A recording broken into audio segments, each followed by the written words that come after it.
उर्फ विष्णु जी, ब्रह्मा जी, शिव जी से ऊपर कोई भगवान नहीं है। वो अखिल ब्रह्मांड के स्वामी है। दर्शकों, पहली बात तो ये है कि ब्रह्मा, विष्णु और महेश ये अखिल ब्रह्मांड के स्वामी नहीं है, न ही 3 लोक के स्वामी है, बल्कि 3 लोकों में एक एक विभाग के अधिकारी हैं। ये सब आप अच्छे से जानते ही हैं कि रजगुण विभाग के ब्रह्मा जी, सतगुण विभाग के विष्णु जी और तमगुण विभाग के शिव जी अधिकारी हैं। जैसे एक राज्य में एक मुख्यमंत्री होता है तथा अन्य मंत्री भी होते हैं। मान लीजिए कि एक राज्य में 23 जिले हैं।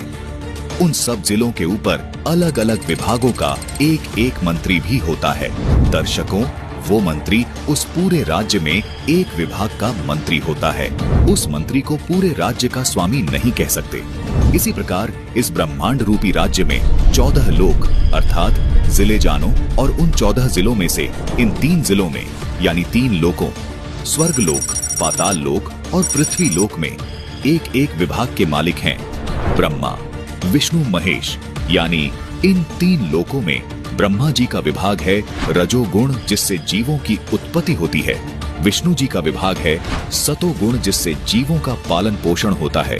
और शिव का विभाग है तमोगुण, जिससे जीवों का संहार होता है।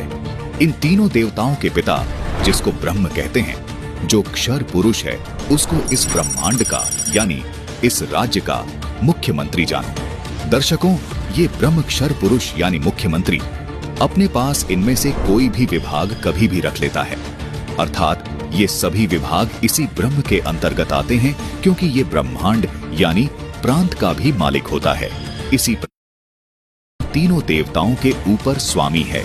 इसीलिए ये काल ब्रह्म क्षर पुरुष इन तीनों देवताओं का रूप बनाकर इस ब्रह्मांड की व्यवस्था को भी संभालता है।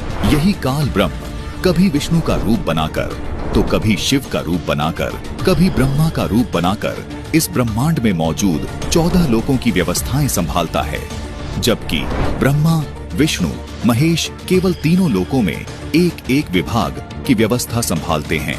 हमारे धर्मगुरु गलतफहमी के कारण विष्णु जी को सर्वेस्वा मानकर ये धारणा बनाकर बैठे थे कि विष्णु ही शिव बन जाता है, विष्णु ही ब्रह्मा बन जाता है। कभी शिव के बारे में ये धारणा बना लेते थे कि शिव ही ब्रह्मा बन जाता है, शिव